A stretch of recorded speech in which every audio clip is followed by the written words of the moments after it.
What's up, guys? Connor O'Hanlon here for another episode of the Con O Show. And today I'm going to be joined by what normally I would say is a guest, but for today's purposes, we're joined by Lindsay Troyer, who is my friend, but also my campaign manager, or was my campaign manager.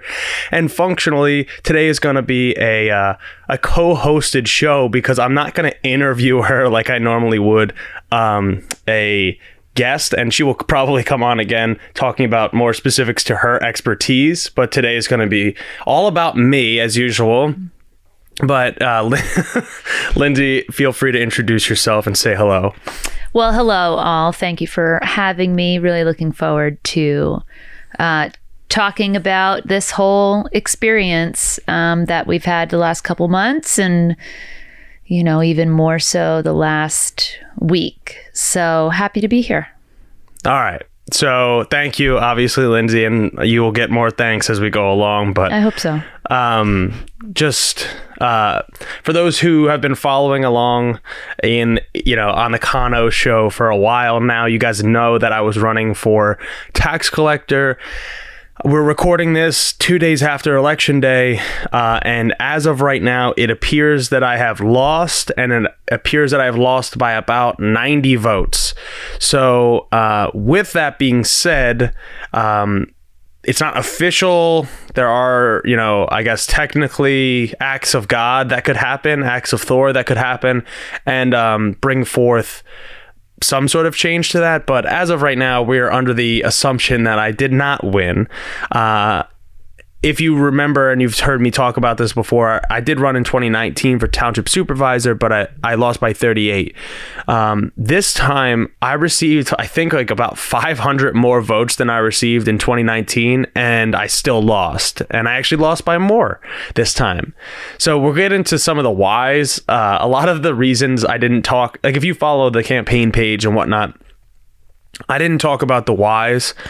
Because I knew that I was going to do this, and it's not the appropriate time in the measure, and you can't type it all very much on like a Facebook post. But here in the beginning of this, I just need to get things out on my end that this is going to be a little bit of just talking to myself here, but largely I need to say thank you to everybody that supported my campaign, that volunteered, the people that donated. We did receive what I would presume is an unprecedented amount of individual support from different people, including over 60 individual donors. And remember that running for tax collector, nobody likes a tax collector.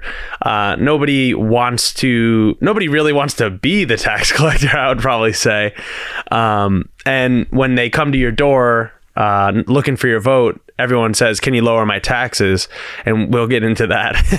We will definitely get into that later. But so thank you to anybody that considered donating, that did volunteer, that anyone that did just share a video clip or a picture or like a tweet and just help us get our campaign out there. Throughout this whole time, it's been a learning experience, and I guess I don't know that everyone knows the whole story behind like how this came to be, and that's kind of what we'll end up talking about with the way that it came to be with us.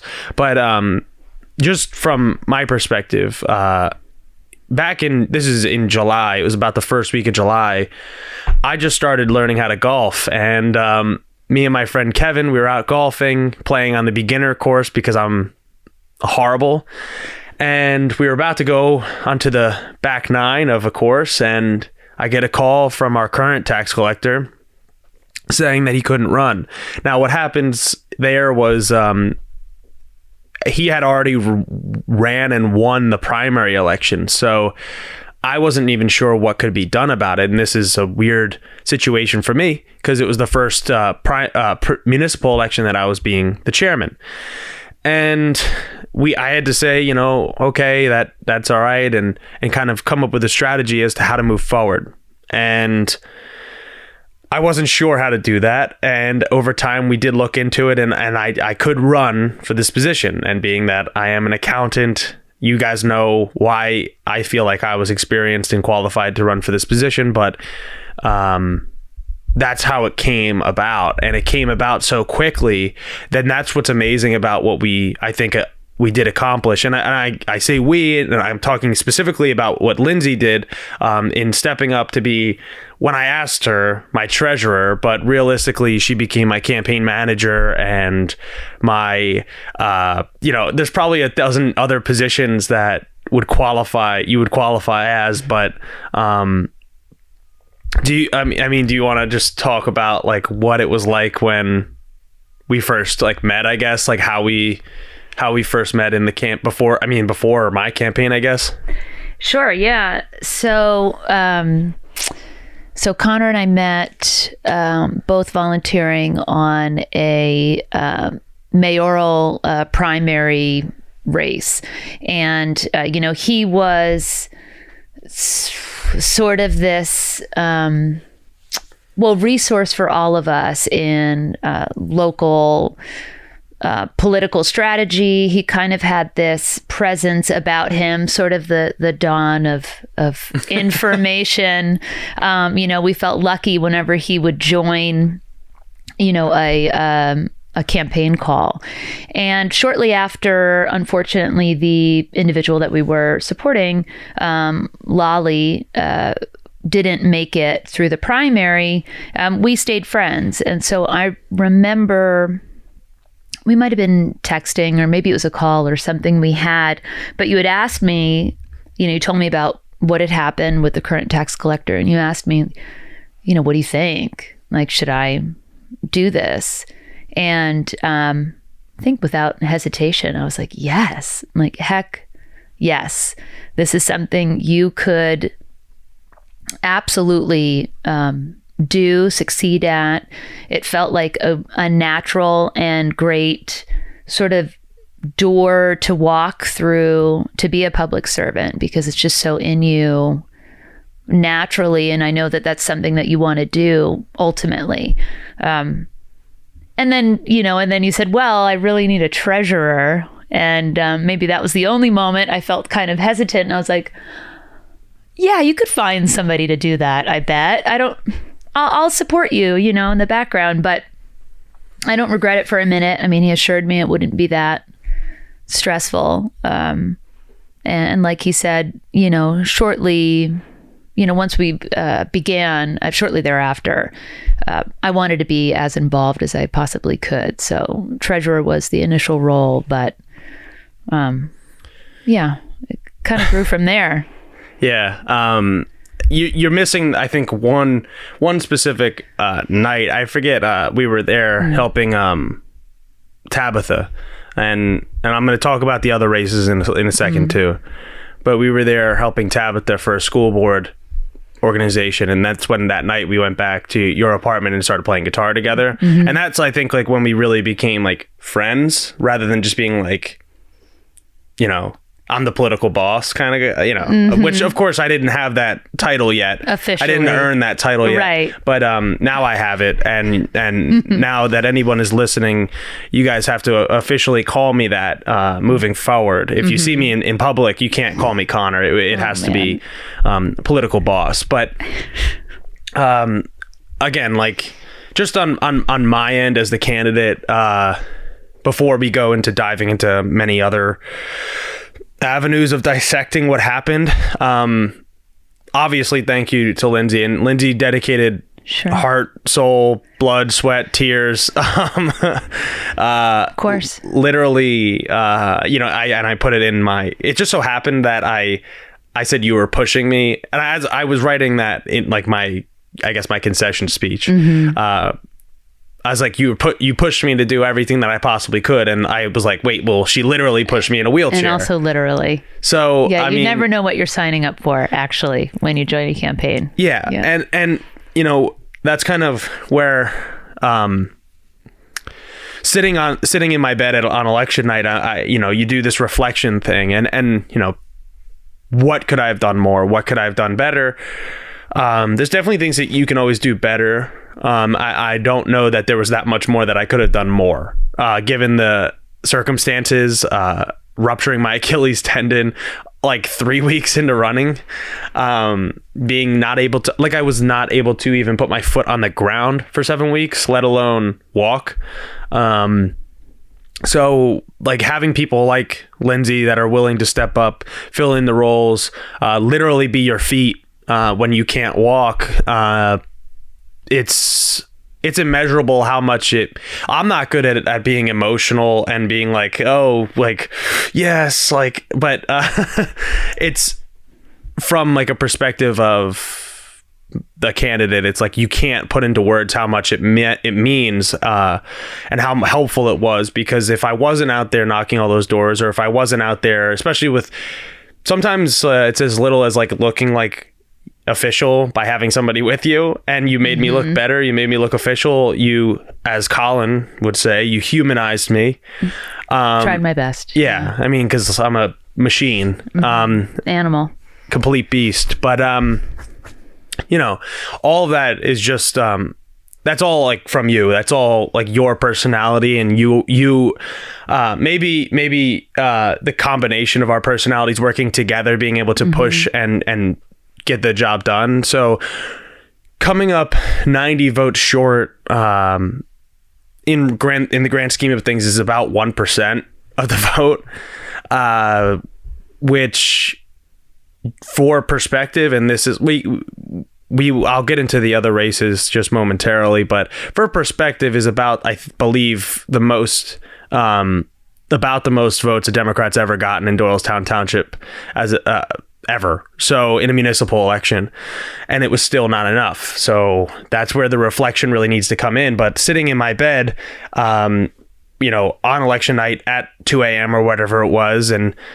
I knew that we gave everything, and specifically for me, it was like I physically could not. I don't think I could have done more. Like I think it was like you know, even standing there on election day, I'm like, my foot is giving out. Like I was like, you know, limping a little bit, but we got it done, and that's really where the campaigns step up and fill in. But there's obviously other people too. So with Lindsay, obviously, it was super important to have somebody in that role, like the official campaign manager role, the one that's actually going to push me to go do the things. Obviously, I know I thanked people in my posts, but you know, if you're listening here, it's like my parents are not exactly the most, you know, progressive people like I am, and just to have them out there and supportive of me, and you know, obviously helping fund me, but also raising me to be who I am, and treating me as an adult now and being able to make my own decisions and supporting them has been helpful, and growing into being, and like I'm only 25, like to some people I'm like a kid, to some people I'm like their grandson, like, you know, like Randy and other people that are in the Doylestown Democrats, which again, thank you to the Doylestown Democrats, which I am the chair of, which is how I got the moniker of the political boss, obviously, from my opponent, but still, that's the reason why I'm called that. It fits. Yeah. And there's so many other people within the Doylestown Democrats, like Melissa or Melza on Twitter, for sharing everything that I do, and for promoting me, because there's people, this is like I guess a little bit of a weird way of putting it, but when I ran in 2019, I had nobody's support. Nobody believed that I could do it. Nobody believed that I was the right person, especially in the beginning. People were looking for other people to run against me within the Democratic Party. And I say that not because I was a progressive, but because I was a young person. Being a progressive also puts that, you know, asterisk on everything you do. And that's why I will come back again to progressives and losing, and how we need to learn from it. But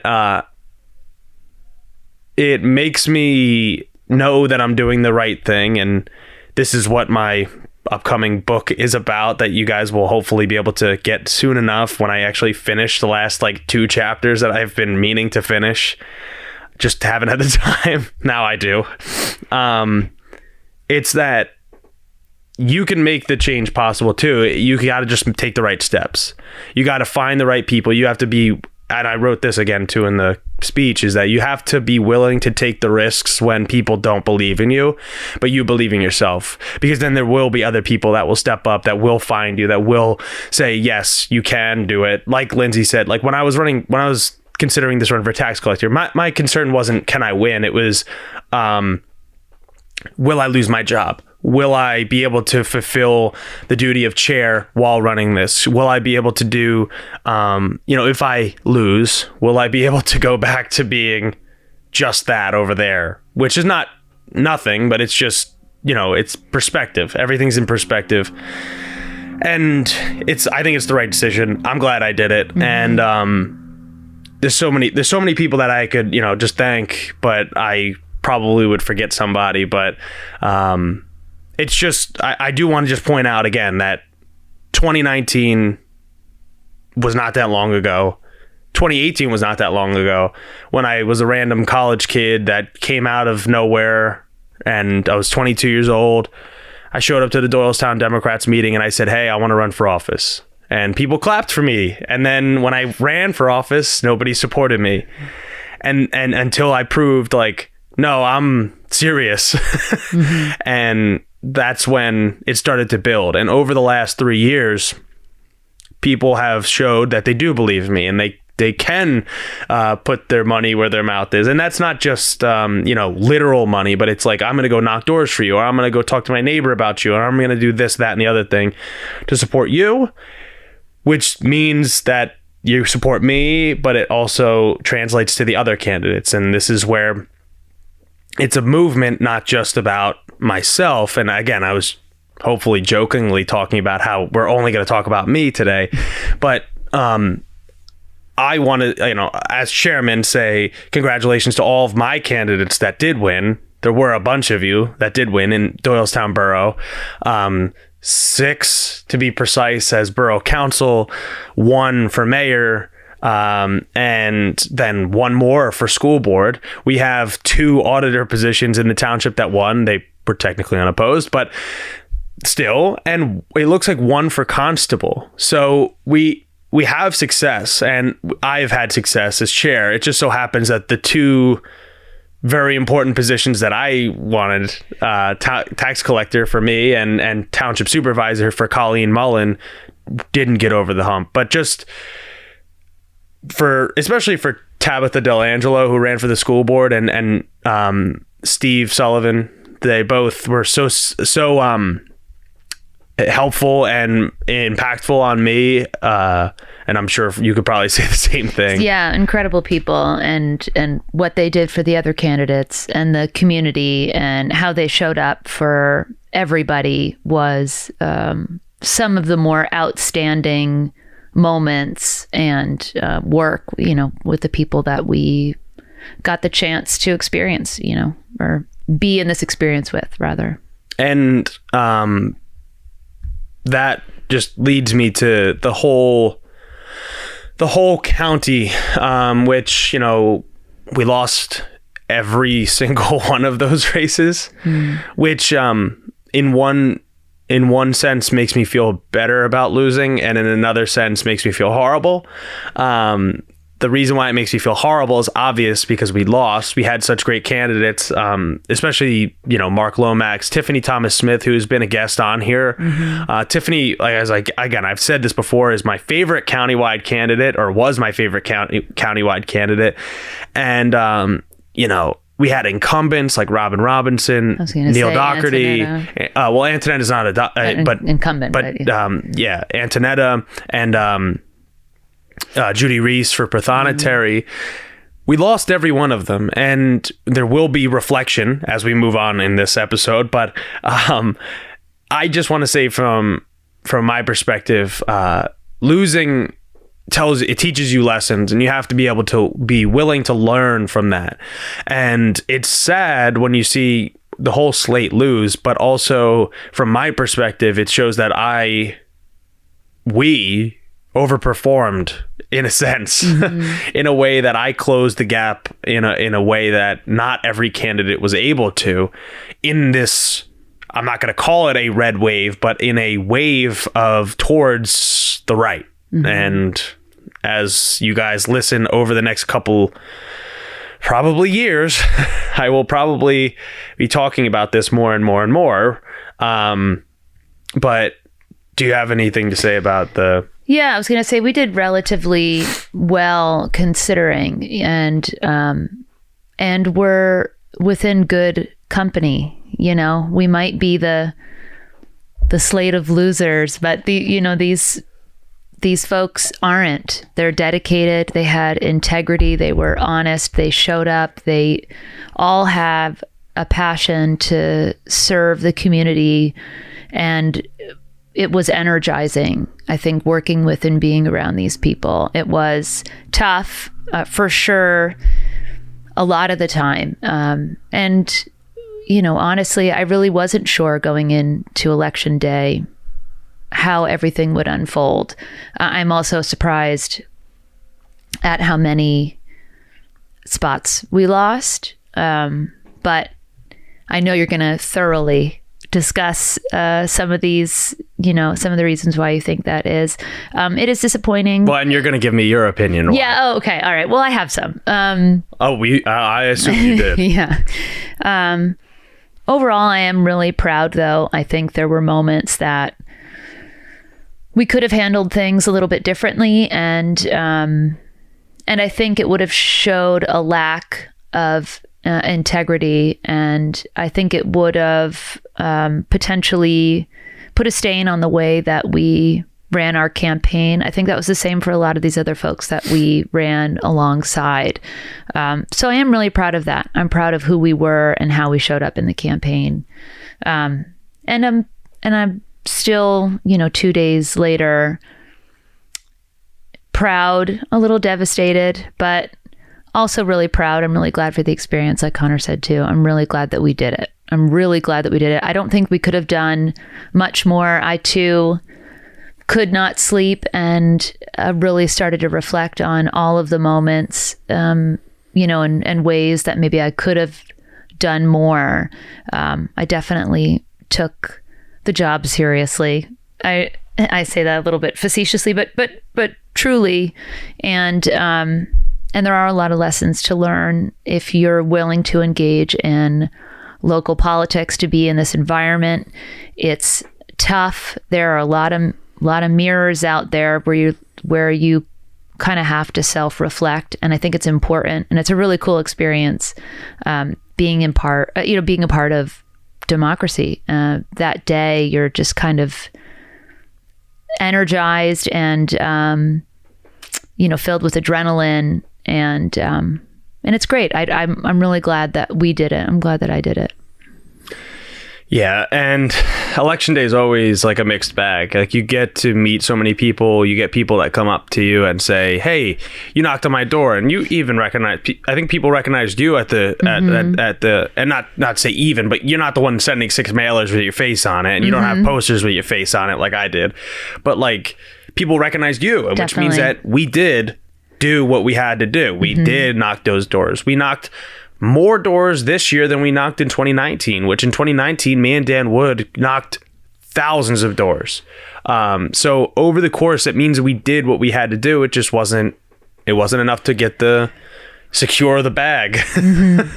So, but what we're talking really about there with the integrity thing, and I'll just go into it because why not? Why not? Yeah. Don't have to dance around it anymore. Yeah. And the reason why I keep calling myself the political boss is because my opponent called me this. My opponent really doesn't deserve the job. Like, I'm not one to really like, there's other people, like I'll even say Barb Lyons, who ran against Colleen Mullen, who I disagree with, but I know does care enough about Doylestown to do the job. My opponent, I have very few things that I could say that would not be that would not be nice, or that would be nice. And I don't mean it to be petty. I don't mean it to be anything but other than saying that sometimes you run across people like that, and sometimes the ego of local politics gets to you, and sometimes the hate and the ire and just the sheer want to win, or the sheer disregard for your opponent is where you get lies, is where you get stretches of the truth, if I want to be very generous as to very what they generous. are. Because again, like, one of the attacks on me was saying that I don't pay property taxes, which is true. But the reason why I don't pay property taxes is because I'm a 25-year-old millennial that can't afford to have housing in this town. And the reason being is that you don't elect people that care about having affordable housing in this town, and thus you don't get people my age that can afford to live around here. And thus we have to live with our parents. Or rent. Or rent, which also, let's point out the fact that if you believe that I shouldn't be able to have an elected position, or I shouldn't be able to vote because I don't own property, that would bring you back to the 1800s, which also would mean that you don't support having certain people of different color being able to vote, certain people of different genders being able to vote. And I'm obviously drawing conclusions from what was said about me, but it's a logical conclusion that follows. And that, if that's what you want to say, then say it out loud, because I don't think that's not actually what she's saying, but she's trying to take any sort of, they were trying to take any sort of attack that they could on me. Yeah. And credibility, obviously. Yeah. Right. And I've talked about it on this show before too. That also implies some level of class. You talk about class when you talk about not being able to afford property. You talk about being wealthy in this country. Being wealthy in this country means something. You have a certain social status because you have a certain dollar sign of your wealth. That is not how this country should be, but it is how it is currently. It means if you're rich like Donald Trump, or you're rich like Bill Gates, that you have a certain value versus somebody that isn't rich and might not be the most glamorous person, but works as a scientist or works as a teacher, and they do the work day in and day out and bring value to the country in a different way. And I'm neither of those things, but I'm just saying in a way that is different. It's not implied that you have to have wealth to be an elected official. It's not implied, or it is implied, but it shouldn't be, that you need to have wealth or a certain status or whatever. And then, of course, there's the whole part of being called a socialist, which I've said since day one, they will always, no matter what, a Republican running against me, running against you, if you're a progressive that ever ran for office or will run for office, they will call you a socialist until the boomers are not around anymore, because they lived through the Cold War. That is what they will call you. They are afraid of change. They are afraid of progressivism. They are afraid that you will fight for something like the New Deal, which sounds like socialism to them, while they're collecting Social Security and getting Medicare. They will call you every name under the book. They will vote for Republicans, even though that party will strip them of their retirement funds, because they will undercut Social Security, because they will not fund Medicare, will be bankrupt by the time that I get there. They don't care. They don't care. It's a fear-mongering, xenophobic, a lot of times racist attacks that is what drives these people out to vote. Critical race theory, again, we can go into this now, I guess, too. Critical race theory was a driving factor in the school board races. The reason why turnout was so high this year was because of the school board races. Now, it happened to work in our favor of our candidate, Tabitha Del Angelo, I don't know why, who was also in the past a guest on the show. But also, it worked against 3 of the 5 in the Central Bucks School District, because those people were fear-mongered about the whole time. And it was fear-mongering based on crap, based on made-up critical race theory. And I will say this because it's true, is not taught in schools. It is not taught in elementary schools. It is not taught in middle schools. It is not taught in high schools. It is not taught in undergraduate schools. It is taught in law school. Critical theory is a way that you view the world. It is a lens. It is a theory that you can look through the world and see and analyze things. Critical race theory is the analyzing of the world through the lens of race. You can do it through gender. You could do it through class, which would be literally what Marx did. Mm-hmm. You can do it through disabilities. Yes. I mean, and it's disheartening that so many constituents believed these mistruths. I mean, it may be one of the most successful Republican conservative boogeymen, certainly of our time. I often think of, when I think of critical race theory, I think of, the claimed death panels from Obamacare. Did we ever see anything form even close to something like that? But it was successful at the time. I think CRT is similar. It was successful. I mean, it was a conversation at many of the polls. We had our school board candidates having to explain and debate it in real time. It's not something being taught in K through 12 schools.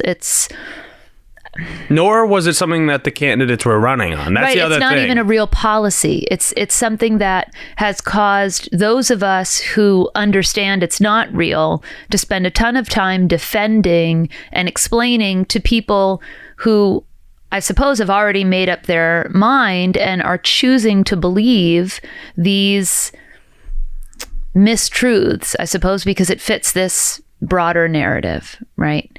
And it's disheartening because for somebody like me, like so many of us who really stand behind the truth and facts, are willing to have these types of conversations with others, it really puts a stop to it. It's really hard to bridge that divide and that gap when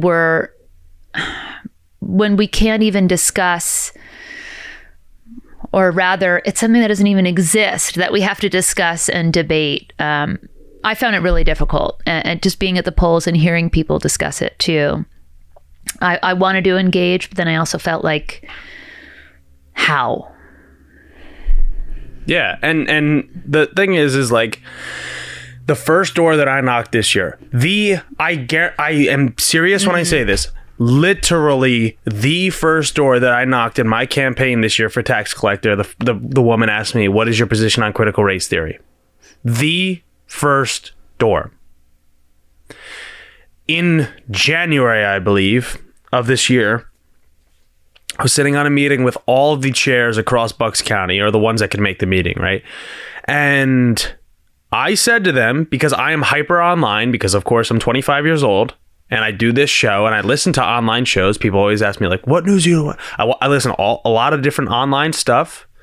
David Pakman, The Majority Report, all this other stuff. That's what I listen to. I also watch debates. I watch Destiny, who's a streamer, debate right-wingers.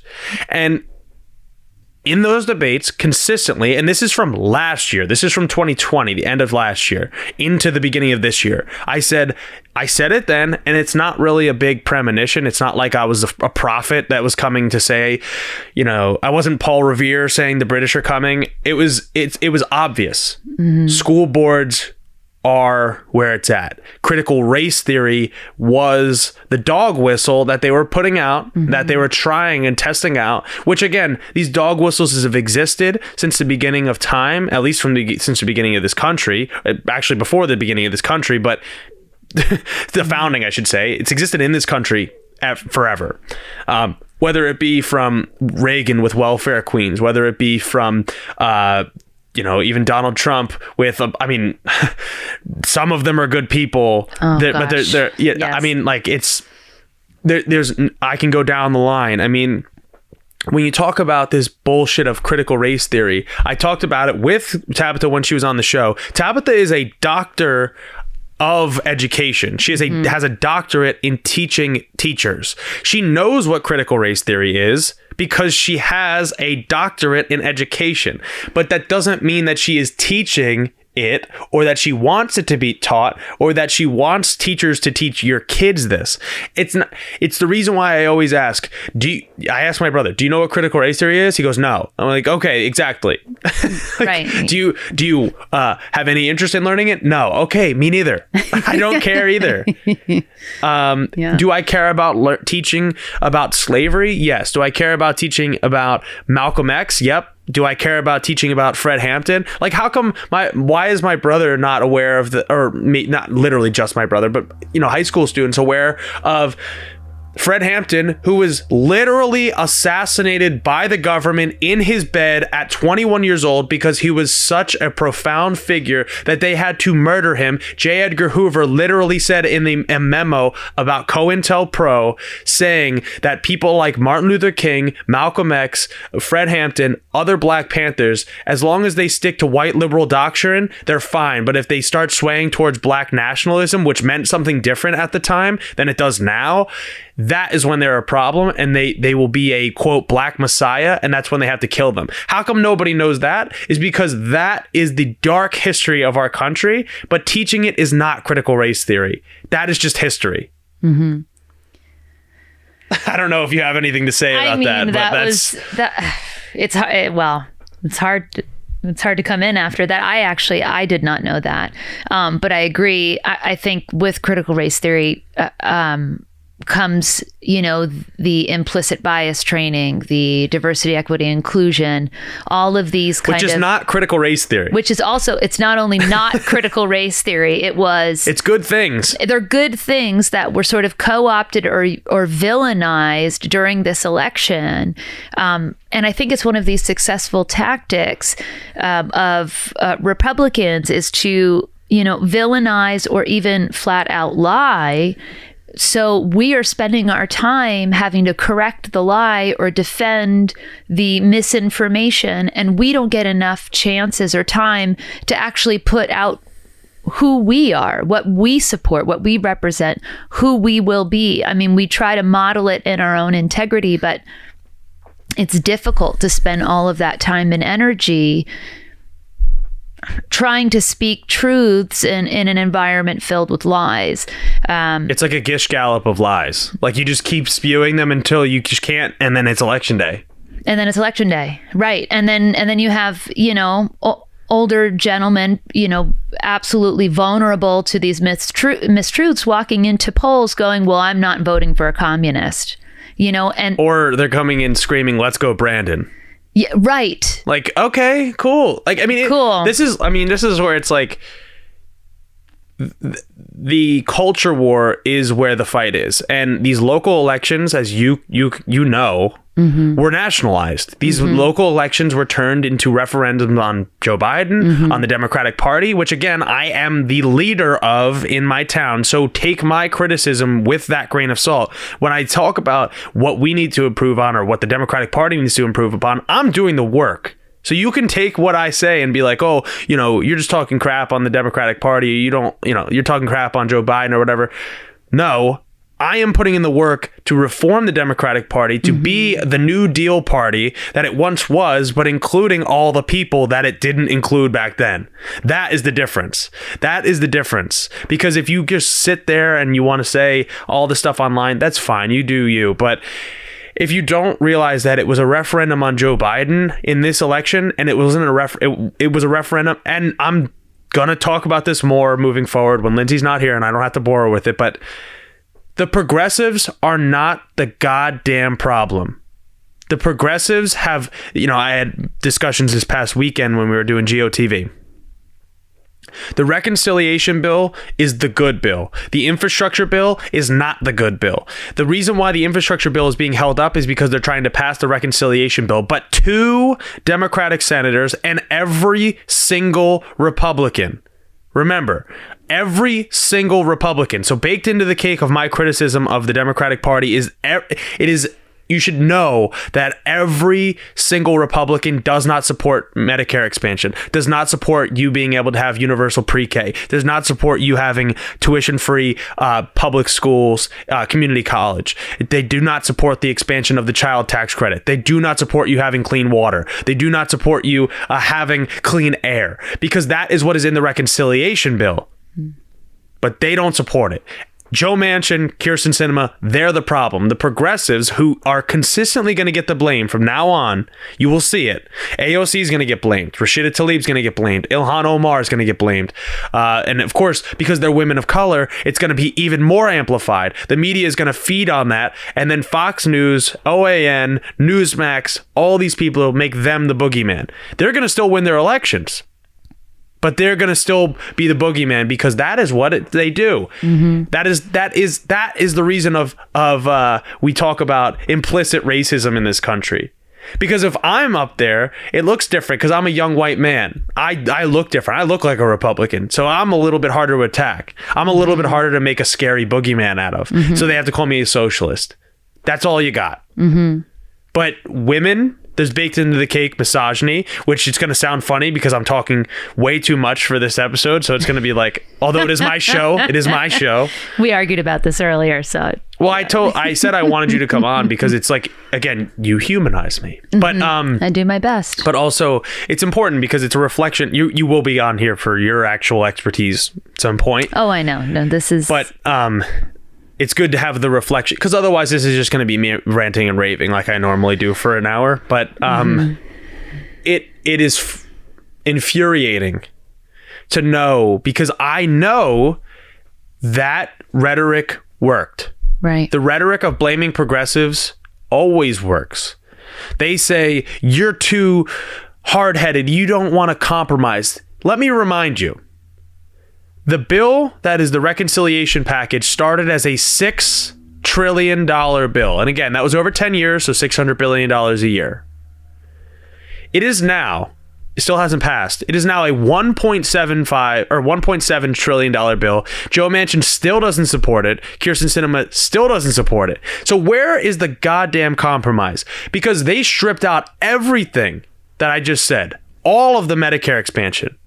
All of the universal pre-K, all of that. And we're going to get blamed, which leads me to the whole point of saying, if you are a progressive, if you are listening to this, if you want to get involved, be ready, be prepared to lose. And that's why, I think people are shocked when they see me and I'm not like curled up in a ball or crying.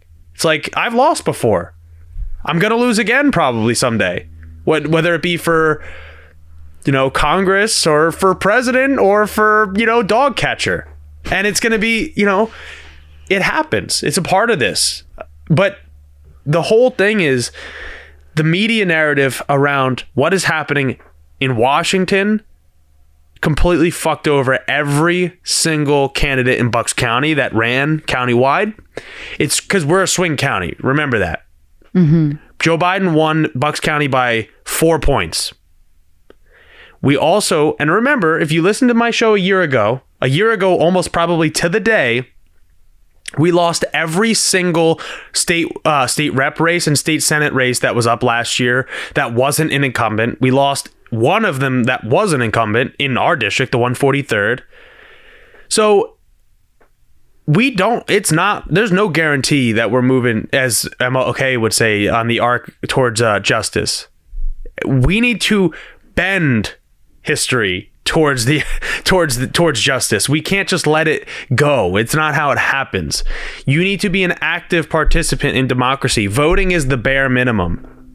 And I know you know this now. You've seen how much of an impact you have in a race just by door knocking, and being or there. Being there. Just being there. Yeah. Door knocking is a whole other thing, but being there. Creating community connections. I was going to say too, I think you're right that this sort of macro political issues affected the micro for us, for sure. I mean, the rhetoric and the policy problems and gas and the supply chain stuff, right, which none of the people that are coming out to vote understand it, but that's why they're voting, right, and it impacts them. But then the micro, or it quote impacts them, right?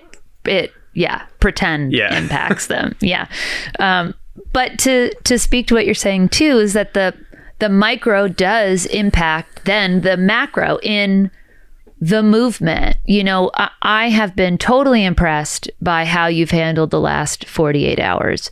Far better than me. And I was not the candidate. But I think it's because you have your sights set on a bigger and broader picture. You've always been there. You see things longer distance. You're invested for a longer distance. I think that makes a difference. And you see what we could become. You're in it for the long haul. I know this was hard and tough on you, maybe more so in moments than others. But I appreciate the way that you engage people. You continue to, the way that you supported all these other campaigns while we were going through the tough moments of our own. It's because you are modeling how the micro can really affect the macro, how we from this grassroots level, progressives can make a difference. You see it in the people that we met, who it brought out, who it engaged, all the young people that came out and door knocked too on some of our, event weekends was extremely impressive. It is extremely impressive to see how invested younger and younger people are. And it's because of the things that you mentioned, because we don't want the Republicans making these decisions and it negatively impacting all of us. And I'm saying us, but really I'm thinking of younger generations too. You're a millennial. All right, I'm still a millennial. But we aren't going to have social security, right? We don't want to be forced into we're trying to save others from continuing to vote against their own best interests. And it does start at these local levels, talking to people, creating these connections. If it means that we have to fight the mistruths of diversity, equity, and inclusion and CRT or connecting with our neighbors. I mean, we did see a lot of that in real time. Opponents having discourse at the polls, which I thought was in some ways positive, but we still had to battle the lies and attacks against, our own campaign and kind of take it on the chin and keep moving forward. But I will just say, like, if, again, my whole thing is broader than myself. Like I said in the beginning, in 2018, I was just some random kid. Like, any one of you listening to this could do what I've done. You just have to I don't think that's true. Well, you could just have to put the time and the effort in. Like, you might not be, you might not do the exact things that I do, but I'm saying any one of us can make that jump to say, I just want to run for, city council, or I want to be a committee person, or I want to do this and that. And that could be your spot for the rest of your life. You don't have to have the aspirations that I have, right? But you can do something that is impactful locally and inspire somebody else. I mean, there's kids that, like you're talking about, that knocked and got involved, not just because of me, but also because of Tabitha's campaign as well, I will say, because they're the ones that are getting impacted by it. Mm-hmm. And those are the kids that are going to be doing this for a lot longer than I am at this point, because they started earlier than that, as long as they don't get burnt out. And that's the thing, is that if you're one of those folks, if you are that 16-year-old that may have came and volunteered for us. I mean, there's a few of you, mm-hmm. or you're 16 or 15 or 17 or whatever, you can't even vote yet. Know that you are ahead of, like, I'm 25. People still consider me too young to be doing a lot of this stuff. Not too young. Lindsay's shaking your head at me, but like, when I knock on someone's door, sometimes they say, are you even old enough to run for this? I didn't get that much this year because I am aging. I am getting very old now. Right in front of our eyes. Yeah. I'm like withering. But just know that if you're 16, you have started faster and sooner than I have. And that means that you, in 2 years, you can do a lot more than just vote. You can make a difference happen. And I will say this, because this is something that I wrote about in my book, is that my greatest heroes, and I said this already, I think, but my greatest heroes have lost a lot. Bernie Sanders ran 5 times before he won. He lost not even close. Like, he didn't even come close his first couple times. Like, he got like 2% of the vote, I think, in one of them. Oh, wow. And now he's changed the trajectory of this country. Now it's not fixed. He's not done. I mean, he's not going to even be close to finishing the fight. But what he did inspired me, right? I wouldn't be sitting here talking to you if Bernie Sanders didn't run for president in 2016. I can guarantee you that. That was one person. How many other people did he inspire? How many people have I inspired to do anything? I mean, I don't know. I mean, maybe Lindsay wouldn't be sitting here if we didn't meet during Lolly's campaign. 110%. 110%. And it's more than just like, I mean, my ego can use it, obviously. I'm a maniac, but a little bit. But it goes beyond that. So then it goes like, all right, well, how many people did they see Lindsay do this? And then how many people will do it next time because they saw her do it, or they saw Lolly run, or they saw Tabitha run, or they saw Noni run, and even like Noni's been doing this for so long that it's like, I was probably a baby when she ran the first time, which I'm not hating on that. I'm just saying, like, you build out, and you say like, oh, like, I know Noni's been fighting for addiction recovery stuff. Like, that's her thing. Right. Or like, I know Tabitha is just super educated and cares so much about what our kids are going to learn. I don't have kids, but yes. Wellness and yep. And it just goes beyond one of us. And that's why I don't mean literally everyone's going to be me. I just mean anyone could take that step. Any one of us could say, fuck this, I don't like what's going on, and do something locally. And it could just start with like the Diwali stuff locally. Like, I mean, that started with just local activists saying we should be able to recognize this holiday, and I think it starts today. It's literally today. Yeah. So all the schools, the kids had off from school to celebrate. Yeah. And Diwali. it's like all it took was, I think, a few kids to just say like, hey, we should do this. And then obviously you get to the parents, you go to the school board, you go to, and it takes time, and it takes effort, and it takes frustration and anger, and it takes losses. It's gonna, and I talked about it, I think, on this show at one point. Juneteenth didn't pass as a holiday in Doylestown Township because it's controlled by Republicans. But this year it did, because they felt the pressure over time. They felt that there was a lot of people that supported it. They saw what happened with the Black Lives Matter protests, whether they joined them or not. They didn't. I know that. But regardless, they felt the pressure, and they felt like, okay, now, but that's what you need. You need pressure on the inside. You need pressure on the outside. I'm on the inside.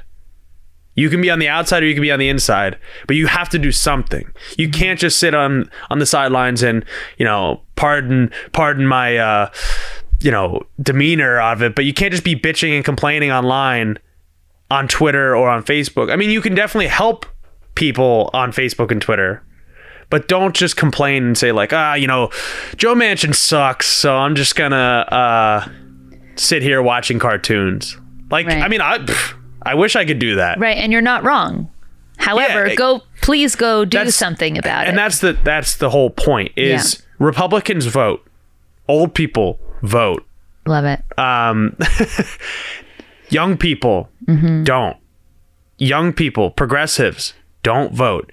Electoralism is one aspect of what we do. Electoralism is what I do, but it doesn't have to be what you do. You can be the person out on the streets, but you still have to vote. You could be the person that goes door to door looking like what Lindsay's going to be doing soon with like a food drive. You can be helping with mutual aid. You can be joining your activist groups like Rise Up Doylestown or the DSA and Youth for Unity, or all of that and whatever your respective town has. All of that builds towards something greater than yourself, and it gives you a sense of purpose, which is another thing that nobody will tell you. But there's a reason why I'm driven to do all this stuff, is because it's bigger than me.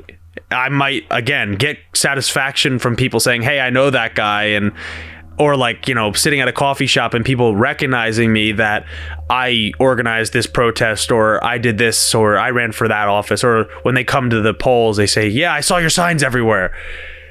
That means something to me, but it also says like I'm doing something right, and it's building towards something greater, because if I can get my name out there, that means I can promote somebody else. And that's really what this whole show is about, is eventually when I have hopefully some level of influence, more influence, I bring people on, or I can promote them at an event, and they can do their thing. Because I happen to be good at a lot of things, but I'm not great at any one thing. I happen to be pretty well-rounded in a lot of things, but there are people with such specialties. I mean, like, we're going to talk about it the next time you come on, just with like food policy and public policy around that, and farming, and you still need to teach me how to farm. I'm gonna do it next season, because I'm going to be a Viking. So life goals, but there's so many people out there that have such a wealth of knowledge that you just won't know until you ask, or you don't know until you meet them. Like, we would have never crossed paths otherwise. We're not the same age. We're not like in the same circles necessarily. I don't have that many friends outside of what I do activist wise, but now we are like as close as friends could possibly be. So, but all it took was that one, I'm angry about this, whatever it was for you, but for me, similar. No, it is. It's that connecting piece. And I think you find great relationships in there. And I echo that. I think that was very nice what you said, but it is a community that you build, and every one new person we bring in, it makes that community stronger. It is that community building that drew me into it too. Certainly very specific policies that I'm concerned about or angry about or want to support drew me in, but for sure being a part of a community that has this same drive and same motivators and same belief systems. I too believe there is a lot more out there bigger than myself, and it's something that I want to contribute to, and I want to help pave the way for some of these young folks getting involved. Like you said, the path is not always easy. It might rarely be easy, but rarely is the right path. The right thing to do is more often than not the harder thing, and that could be filled with wins. It could be filled with losses. There's a bigger picture here, and even though maybe we lost this one campaign, we built a stronger and bigger community in the process, and I'm really proud of that. I think we did a really great job. And even the youngest presidents, JFK and Barack Obama, lost. They lost multiple times in their career. Barack Obama, I think, lost 3 times before he won, I believe, if I'm not mistaken. And that was I'm not sure. And well, because that's what people always told me. People always, everyone forgets that I like Bernie, but and nobody knows that he lost 5 times. Yeah, I didn't realize. He ran every single year. It's amazing. And he just said, like, you know what? Like, this is not right. He didn't run as a Democrat. He ran as an independent. He ran as a socialist one year. He ran as a Green Party another year. He ran as there was different parties back then. Let's just be honest. He's a boomer. So, but either way, everyone always says Barack Obama didn't win his first race, and I'm pretty sure JFK did not either. So you're talking about the 2 people that became the youngest presidents ever. Transformative leadership as well. And that's where they did. But also, I will point out in closing here, all right? When we talk about the national trends, and I will return to this as when Lindsay's not here and she doesn't have to listen to my bullshit. When you look at the national trends, providing material benefits to people is possible. Fighting a culture war is not necessarily possible. You cannot necessarily win against lies and smears, and I don't mean like you can't beat them in an election. I mean, you will not be able to change somebody's mind if they are dead set on being xenophobic or racist or transphobic, whatever it may be. But you can get people into your allyship, right? Like, again, I am a straight, white, cisgender male, like as privileged as they come. But the reason why, and this is also, my therapist actually asked me about this earlier. The reason why I do what I do is because I talk to so many people that are different than me and that have different perspectives than me, and it gives you the sense of empathy. But if you don't talk to anybody else, you only experience people that look like you, or and in this go, I mean, it does kind of go for the vice versa, right? Like, even if you're not in the privileged position, you need to find that person to change their mind, and not to be like impose your will upon them, but to change their mind through a conversation of understanding and say, you know, you might not understand why voter IDs are racist. Well, let me tell you where I come from. This is why. Mm-hmm. Or you might not understand why gender neutral bathrooms are not breeding grounds for pedophiles. Mm-hmm. Let me just tell you why this is. And, you know, obviously I sit on this, or whatever, like you might be like me and have like a weird fixation with tax rates, right? Or you know what? I was in a shuttle the other day getting my car fixed, and the driver was talking about getting vaccines, but then, you know, just in case against the China virus. And I had a moment where I'm finishing a master's of public policy. I could very gently discuss some of the statistics with the vaccine, with COVID, and that we have pretty much all but confirmed there is no manufactured, obviously very racially charged China virus. But it was an opportunity that I had that was not conflictual. Neither of us got heated. It felt actually really good to have that type of conversation. And I think those opportunities probably arise more often than we realize, but I guess it's how we show up to them too. Not to interject, but You just made me think of that. And it was a really neat, and it actually ended up being a really good conversation. Yes. And just, I didn't know about that, but I meant to tell you. Yeah. But my concluding point here is, when you can have those fights and I say fights, when you can have those conversations on that culture side of things, do it. But remember, vote for people that are going to provide you with material benefits. Elect progressives to positions of power, whether they be tax collector, whether they be township supervisor, mayor, or whether they be your senator.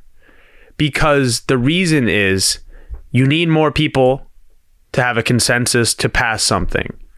And when you talk about material benefits, there's a reason why Franklin Delano Roosevelt was elected 4 times to presidency. There's a reason, and that's because he provided jobs, he provided wages, he provided security, he provided housing, he provided retirement in his presidency. They literally had to add term limits to the presidency because of him.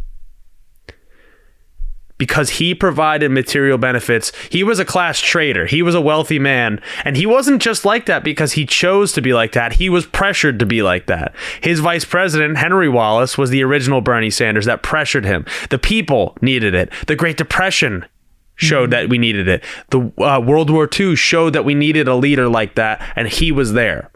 But you don't get a leader like that every just by sitting around and doing nothing. You have to build that person, and you have to make that person out of a movement, because it's not going to be easy. It's not, even if we got Bernie Sanders elected, it's not over. Even if you get AOC elected in 8 years, it's not over. You need to be engaged, you need to be involved, and you can make the difference. And it's only by providing those bread and butter issues to people. And that's where, on the local level, you might be able to sway people to switch parties, or you might be able to sway people to vote for you and change things. But until then, we will have to deal with what we got on the national level and hopefully keep pressuring them. So Do you have any final words here as I agree. I think I couldn't encourage people more to get involved at the local level. Find something that you feel passionate about. This year it was about the school board. I'm a parent. I have a child, so that was something I felt very passionate about. There might be other policies and local issues that you feel passionate about. Find a group, find something, find folks that believe, that have some of your same belief systems, and get involved. And I think that you will find it's really rewarding, not the connections you make. And I think even when you might lose the one, race, you'll find that it was still really worth it, that you made progress and you contributed in a really great way to your community. Yes, and join multiple groups. Join ones that are activists, join one that are electoral. Join the Doylestown Democrats if you're around here, but also join the DSA, or join like a farmers organization. Mm-hmm. Like, do things that are different. Be a part of your community, because the people that you meet there are going to be the real people. They're not just going to be some jackass like me that loves politics. So they might also be like that. They might be like that. But they might also love something else, and you can find connections like that. Mm-hmm. But with that being said, where can people find you on the internet? Boy, great. Well, I wasn't anticipating that question. You never had to do plugs before? No, I don't typically plug myself. All right, we'll do it now. Well, okay, great. Now. So I would love to connect with folks, local parents, people looking to get involved in progressive politics, especially around food and agriculture policy. You can find me on Instagram at Lindsay _Troyer. That's probably the best way. I'm on Facebook as well, and I am just in the process. Twitter at same thing. Yep, same name. Sorry. Yep, and Twitter Lindsay _Troyer. I'm in the process of getting a nonprofit up and running called the Good Folk Project. So you'll find us on Instagram as well. Website upcoming, some food drives, and some other really great ways to get engaged in the community to help mitigate local hunger. So and that will be, you will come back and talk about. We're going to talk more about that in the future. Yeah, rather than just licking our wounds here today. Oh gosh, but it felt good though. Therapeutic. Yeah, of course. That's why I do this. Mm-hmm. This is my second therapy. I get it. Is that everything though? I think so. All right, cool. Yeah. Do you have any final words otherwise? Vote. Always vote. All right. Easy enough. Yeah. With that being said, thank you very much for listening to this week's episode of The Con O Show. You guys already know, if you're watching on YouTube, that you can hit the subscribe button down below. Hit the like button. That engagement gets us boosted in the algorithm here on YouTube. I know I've been slacking on my length of my episodes, but now you have me back full-time, dedicated to creating. I will say stay tuned and follow us on Facebook at The Con O Show, on Twitter. You can follow me at Con O'Hanlon on Instagram. You can follow me, the show, at The Con O Show. You will need to follow all of those. You don't need to, but you would like to follow all those, because you will be getting updates as I finally finish the long-term project that has taken me almost 2 years now of finishing this goddamn book. Can't wait. And I have to revise the chapter about me running for office now, but that'll be finished. That'll be a third therapeutic session. Yeah. So with that being said, you can support the show at patreon.com/theconoshow for as little as $5 a month. That will help us pay Josh, who's our wonderful editor and producer. And otherwise, you can find us just randomly walking around town at Native Cafe or something like that, or doing random stuff, maybe going to bars and whatnot. I guess at this point now, I can be a belligerent. But otherwise, thank you guys very much for watching. If you are listening on Apple Podcasts or on Spotify, do hit the follow buttons. That way you can get updates every new episode, and share with a friend. But thank you guys all for listening, and until next time, stay safe. Peace.